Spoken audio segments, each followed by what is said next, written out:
Es increíble cómo pasa el tiempo, ¿no? Es como si el año pasado apenas hubiera sido hace 15 días.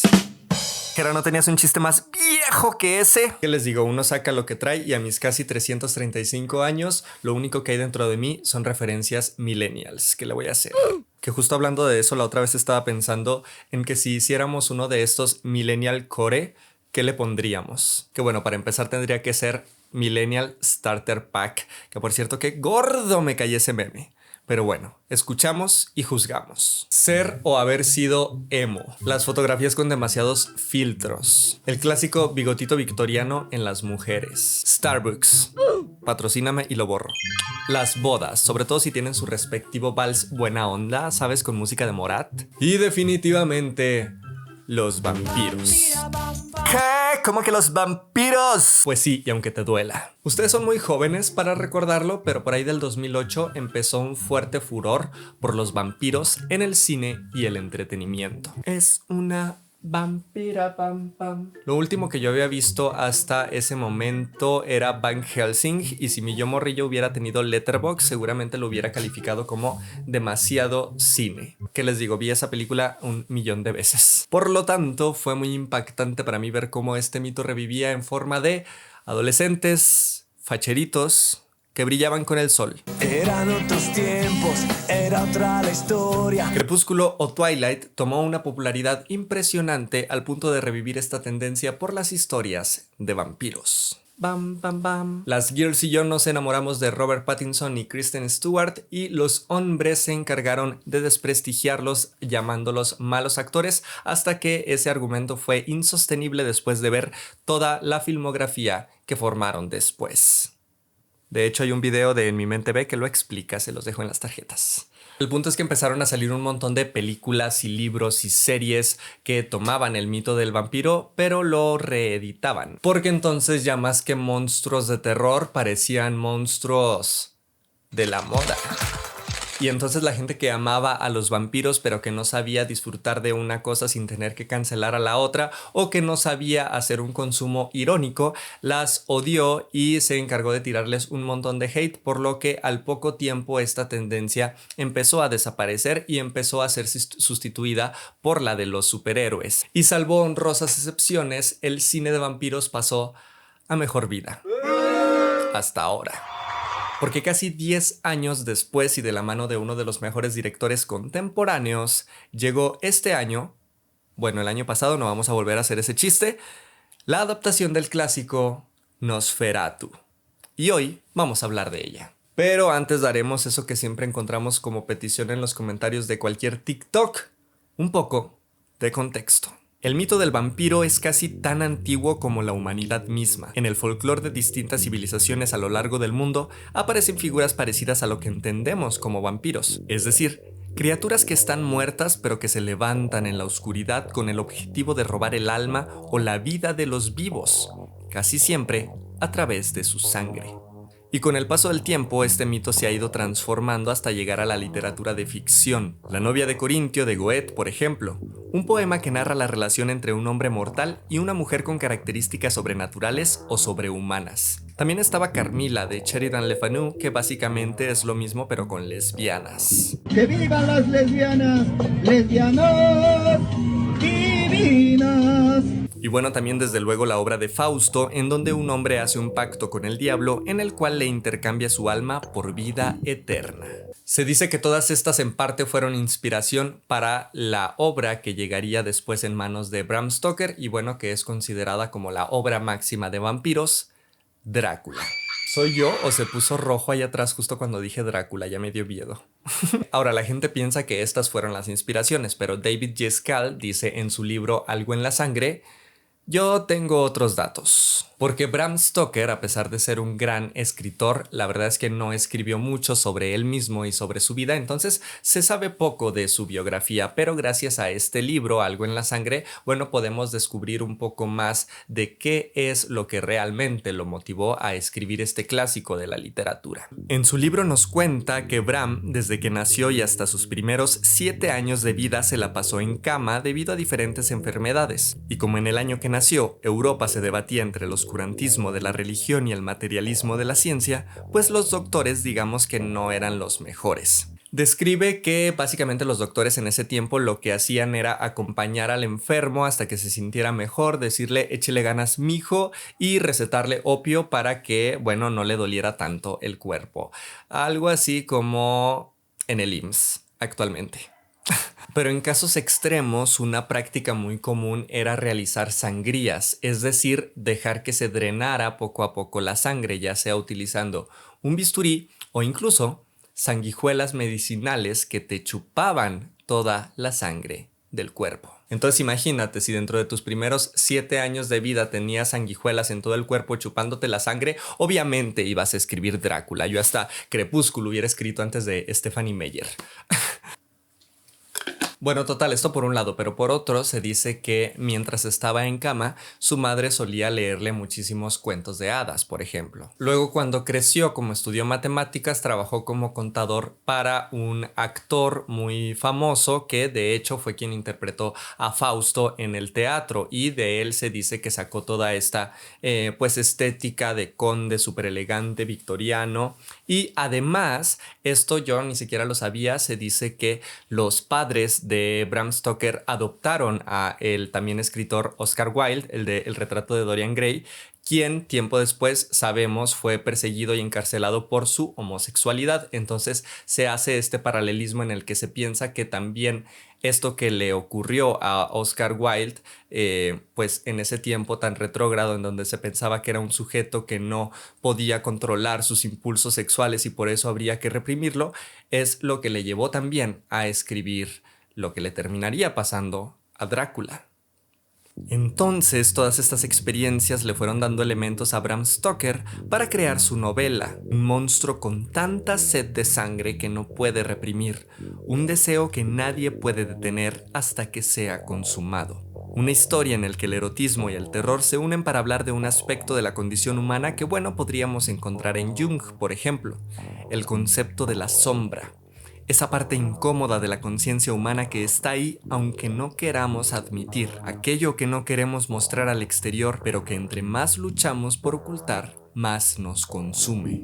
La historia de Drácula ha generado un montón de adaptaciones a través de la historia y me atrevería a decir que así como su protagonista, esta vivirá eternamente a lo largo de la humanidad. Pero este concepto en específico de la sombra fue retomado de manera excepcional en lo cinematográfico en 1922 con el clásico Nosferatu.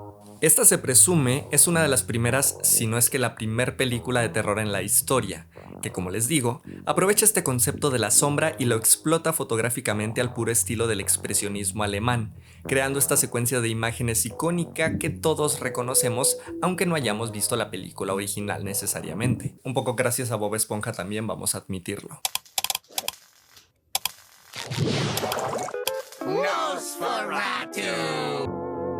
Pero lo redirecciona hacia el tema de la peste y de la enfermedad.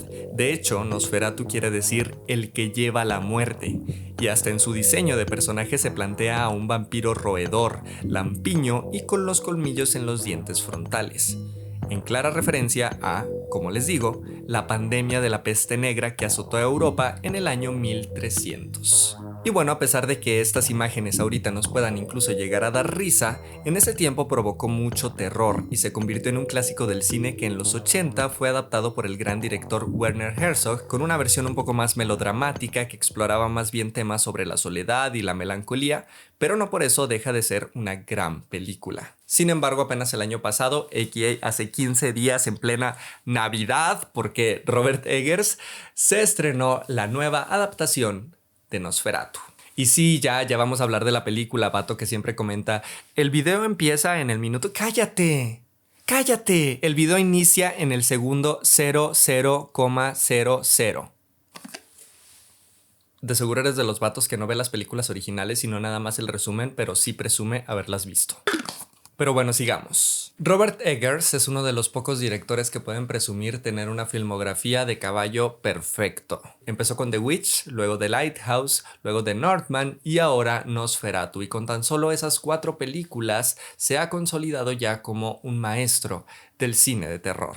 Pero además un terror bien característico que marcó tendencia en el terror que se hace actualmente e incluso en el tipo de cine que hace la productora con el que en ese momento trabajaba, A24. Un tipo de terror inquietante, incómodo de ver, que no necesita de grandes efectos con CGI o de jumpscares a cada rato o incluso de un argumento muy explicado, porque con su cinematografía, con sus imágenes, le es suficiente para dejarnos en plan.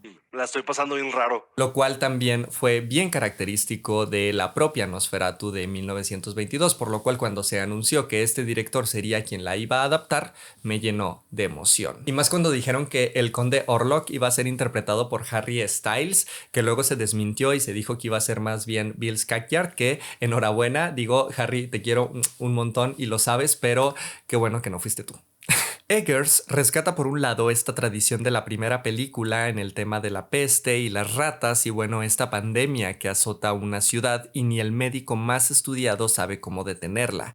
Y esto me parece súper atinado, sobre todo atendiendo a el momento no tan lejano que vivimos pues con la pandemia del COVID, ¿no? Creo que uno de los principales elementos del terror es utilizar a estos monstruos como metáforas para hablar de aquellos miedos que tiene la sociedad en su momento. Y bueno, el tema de una pandemia es un miedo que tenemos todavía muy presente en nuestra sociedad. Y es un tema que empuja esta película anecdóticamente, pero que no conserva en la estética del propio monstruo del conde Orlok, lo que así hacía la primera película, como ya lo habíamos comentado. Es decir, esta imagen de un vampiro roedor, lampiño, con los dientes que sí tenía la película de Murnau. Y por un lado, esto de no conservarla al principio sí me generó ruido, porque a pesar de pronto ser medio chistoso, pues sí te generaba una especie de incomodidad, ¿no? Y la verdad es que este tema del bigotito en esta al principio no me encantaba,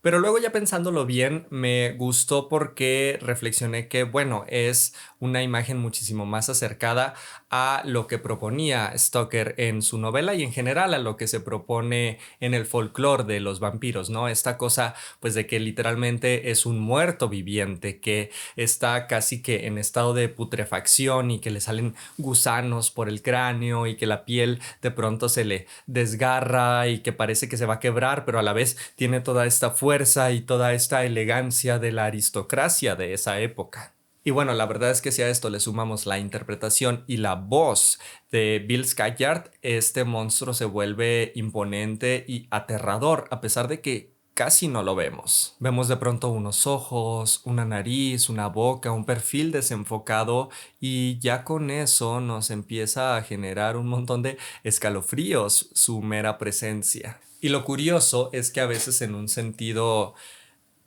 terrorífico, pero también a veces en un sentido hasta erótico. Pero más adelante hablamos de eso. Porque antes quiero mencionar que el resto de interpretaciones también está brutal. Nicholas Hoult representa perfecto al espectador, nos transmite el miedo y la confusión y desorientación que gracias a la fotografía y el montaje sentimos también nosotros al verlo. Willem Dafoe también en esta ambigüedad entre un alquimista y un científico que de pronto es el único en quien todos confían, pero luego da estos atisbos de locura que dices ¿qué está pasando? Y bueno, hasta está de más mencionar a Lily Rose Depp, que hace una excelente Ellen, que con sus gestos y sobre todo con su cuerpo nos transmite terror, algo muy al puro estilo de Isabella Gianni en Possession. Se nota que el talento de su padre Johnny Depp lo lleva en la sangre. Ojalá que nadie se la saque. Y bueno, ¿qué les puedo decir de la fotografía de Jardin Blaschke, quien es el fotógrafo de cabecera de Eggers? Y como dirían los argentinos, yo en esa película lo sigo bancando. Sobre todo porque utilizó casi pura luz natural y luces de velas para crear precisamente esta estética muy realista, pero yéndose hacia los claroscuros, ¿no? Representativos de, por ejemplo, Caravaggio y, por qué no decirlo, también del expresionismo alemán, que representaba tanto a la primer película. Sin terminar copiando necesariamente a sus otras películas, añadiéndole su propio estilo. No les voy a mentir tampoco, al principio sí no sé, como que pensé que se me estaba quedando corta en cuestión de originalidad o en cuestión, pues sí, como de propuesta y de arriesgarse en el sentido de las imágenes, de la composición e incluso del ritmo que caracteriza tanto a Eggers. Como que sentía que hasta cierto punto estaba autocensurándose para poder abarcar un público más grande y que no fuera solamente pues su grupo de fans, que es muy grande, pero digamos que se popularizara más allá de eso. Pero luego vi esta secuencia de Uther entrando al castillo de Orlok y bueno, me voló la cabeza. Y sé que hay críticos que han hablado de que esta no es su película más arriesgada, que quizá debió haber experimentado más, como sí lo hizo en The Witch y en The Lighthouse sobre todo, pero déjenme decirles que esta vez no estoy tan de acuerdo.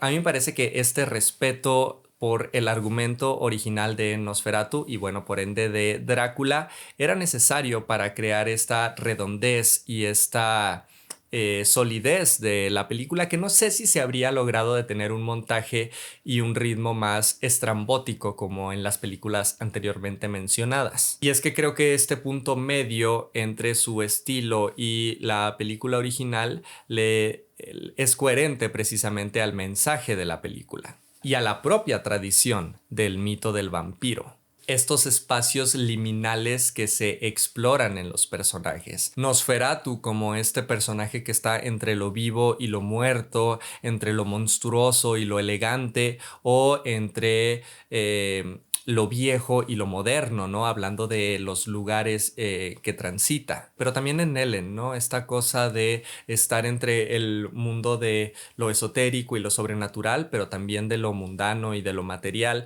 Y también, bueno, algo que le pasa a Ellen y que le pasa a Uther, esta ambigüedad entre el deseo y la repulsión, entre el miedo y el erotismo. Creo que el corazón de la obra es eso, es este deseo irreprimible que parte desde un lugar sórdido y desde un lugar de maldad, si tú quieres, pero que no se puede reprimir, que es tan fuerte que la única manera de detenerlo es explorarlo hasta que termine por vaciarse.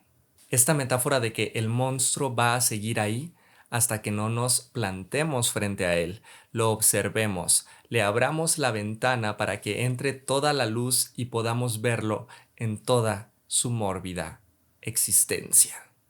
Pero bueno, gente, ya saben que esa solo es mi opinión y que me interesaría mucho conocer la suya, así es que escríbanlo en los comentarios si les gustó Nosferatu, si les gustó este video, si conocían algunas de las referencias anteriores o no. Y bueno, aquí yo los estaré leyendo. Ya saben también que si han llegado hasta esta parte del video, yo les agradezco un montón y que les agradecería más si me regalan su like, su compartida y su suscribida, y también que se hagan miembros de este canal para que puedan ser acreedores a la serie de videos de Duerme Conmigo, en donde te acompaño en una especie de meditación guiada, por decirlo de alguna manera, para pues justamente acompañarte en tu camino antes de dormir, sobre todo después de ver esta película, que seguro que tendrás muchos problemas de sueño. Si no me compras, te mueres. Te recomiendo también visitar mi podcast Cenital, en donde cada semana platico con una persona muy interesante sobre un tema también bien interesante. Y bueno, nada, te deseo que hayas tenido una muy feliz Navidad, un increíble fin de año, y bueno, que este año también te acompañe de un montón de bendiciones y de un montón de videos que vas a likear y un canal al que te vas a suscribir. Ya no sé cómo hacerme más publicidad, así que los dejo con el final y yo me voy y los veo en el siguiente video, ¿vale? ¡Ay, se me durmió la pierna! ¡Ah! Chao.